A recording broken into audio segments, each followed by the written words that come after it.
July 9-ന് സംയുക്ത തൊഴിലാളി സംഘടനകളുടെ പണിമുടക്കിന് പിന്തുണ പ്രഖ്യാപിച്ച് ഇടത് പാർട്ടികൾ. കേന്ദ്ര തൊഴിലാളി വിരുദ്ധ നയങ്ങൾക്കെതിരെയാണ് പണിമുടക്ക്. ലേബർ കോഡ് പിൻവലിക്കുക, അടിസ്ഥാന അവകാശങ്ങൾ സംരക്ഷിക്കുക തുടങ്ങിയ ആവശ്യങ്ങളാണ് പണിമുടക്കിൽ ഉന്നയിക്കുക. വിവരങ്ങളുമായി അബ്ദുൾ റഷീദ് ചേരുന്നു. അബ്ദുൾ റഷീദ്, ഇടത് പിന്തുണ അറിയിച്ചുകൊണ്ട് എന്തൊക്കെയാണ് ഇതിൻ്റെ കൂടുതൽ വിവരങ്ങൾ?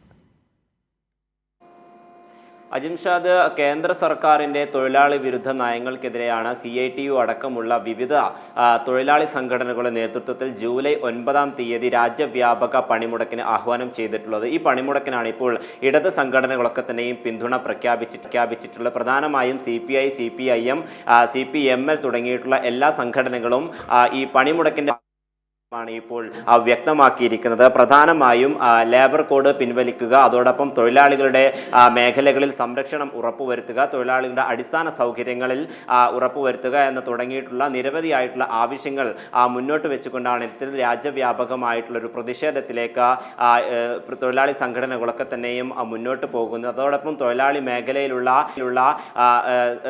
സ്വകാര്യവൽക്കരണം അടക്കം ഈ രാജ്യവ്യാപകമായിട്ടുള്ള പ്രതിഷേധത്തിൻ്റെ അല്ലെങ്കിൽ പണിമുടക്കിന്റെ ഭാഗമായി ഉന്നയിക്കുമെന്നുള്ളതാണ് നേരത്തെ CITUം അതോടൊപ്പം മറ്റു തൊഴിലാളി സംഘടനകളൊക്കെ തന്നെയും തീരുമാനിച്ചിരുന്നത്. ഈ മാസം 20-ാം തീയതിയായിരുന്നു ഇത്തരത്തിൽ ഒരു തീരുമാനമുണ്ടായിരുന്നത്, അതായത് പണിമുടക്ക് നടത്താനുള്ള തീരുമാനമുണ്ടായത്. പിന്നീട് അത് ജൂലൈ 9-ാം തീയതിയിലേക്ക് മാറ്റിവെക്കുകയായിരുന്നു. എന്തായാലും രാജ്യവ്യാപകമായിക്കൊണ്ട് കേന്ദ്ര സർക്കാരിന്റെ തൊഴിലാളി വിരുദ്ധ നയങ്ങൾക്കെതിരെയാണ് തൊഴിലാളി സംഘടനകളുടെ നേതൃത്വത്തിൽ രാജ്യവ്യാപക പണിമുടക്ക് പ്രഖ്യാപിച്ചിരിക്കുന്നത്. ഈ പണിമുടക്കിനാണ് ഇപ്പോൾ ഇടത് സംഘടനകളുടെ ഒരു പിന്തുണ കൂടി വന്നിരിക്കുന്നത്. അജിംഷാദ്, തീർച്ചയായും, കാരണം ഈ ലേബർ കോഡ് പിൻവലിക്കുക അടക്കമുള്ള ആവശ്യങ്ങൾ നിരവധിയായി തൊഴിലാളി സംഘടനകൾ മുമ്പോട്ട് വെച്ചതാണ്. പക്ഷേ മോദി സർക്കാർ അതിനോട് അനുഭാവപൂർവമായ ഒരു പരിഗണന നൽകിയില്ല. തൊഴിലാളി എന്ന വാക്ക് പോലും ഇല്ലാതാക്കുന്നതിലേക്ക് നീങ്ങുന്നു എന്നുള്ളതാണ്. അപ്പോൾ ഇങ്ങനെയൊക്കെയുള്ള ഒരു സാഹചര്യത്തിലാണ് സംയുക്തമായി തൊഴിലാളി സംഘടനകൾ ഇറങ്ങുന്നത്. അവിടെയാണ് ഇപ്പോൾ ഇടത് പാർട്ടികളുടെ പിന്തുണ ജൂലൈ 9-ന്, അല്ലേ?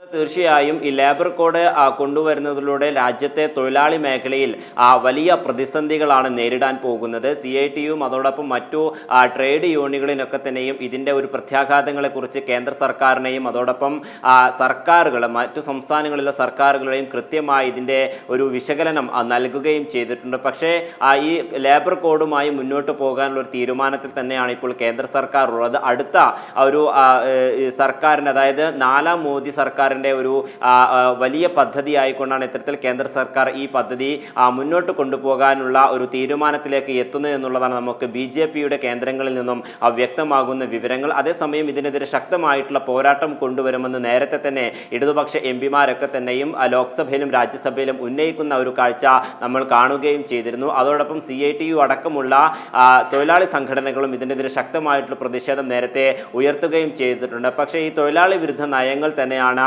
3-ാം മോദി സർക്കാരിൻ്റെ ഭാഗത്തു നിന്നും ഉണ്ടാകുന്നത്. ഈ ഒരു പശ്ചാത്തലത്തിലാണ് ഇപ്പോൾ രാജ്യവ്യാപകമായിട്ടുള്ള ഒരു പ്രതിഷേധത്തിലേക്ക് അല്ലെങ്കിൽ പണിമുടക്കിലേക്ക് തൊഴിലാളി സംഘടനകൾ മുന്നോട്ട് വരുന്നത്. എന്തായാലും ജൂലൈ 9-ാം തീയതി ആയിരിക്കും ഇത്തരത്തിൽ രാജ്യവ്യാപകമായിട്ടുള്ള പണിമുടക്ക് ഉണ്ടാവുക. എല്ലാ തൊഴിലാളി സംഘടനകളും ഇതിൻ്റെ ഭാഗമാകും എന്നുള്ളത് നേരത്തെ അറിയിക്കുകയും ചെയ്തിട്ടുണ്ട്. ഈ ഒരു തൊഴിലാളി സംഘടനകളുടെ പണിമുടക്കിനാണ് ഇപ്പോൾ CPIMും അതോടൊപ്പം CPI തുടങ്ങിയിട്ടുള്ള എല്ലാ ഇടത് സംഘടനകളും അവരുടെ ഒരു പിന്തുണ പ്രഖ്യാപിക്കുകയും ചെയ്തിട്ടുള്ളത്. എല്ലാ മേഖലയിലുള്ള തൊഴിലാളികളും ഈ രാജ്യവ്യാപകമായിട്ടുള്ള പണിമുടക്കിൽ പങ്കാളികളാകണമെന്നുള്ളൊരു കാര്യം കൂടി ഇപ്പോൾ ഇടത് സംഘടനകൾ ആഹ്വാനം ചെയ്തിരിക്കുകയാണ്. അജിംഷാദ്. ശരി, അബ്ദുൾ റഷീദാണ് വിവരങ്ങൾ നൽകിയത്.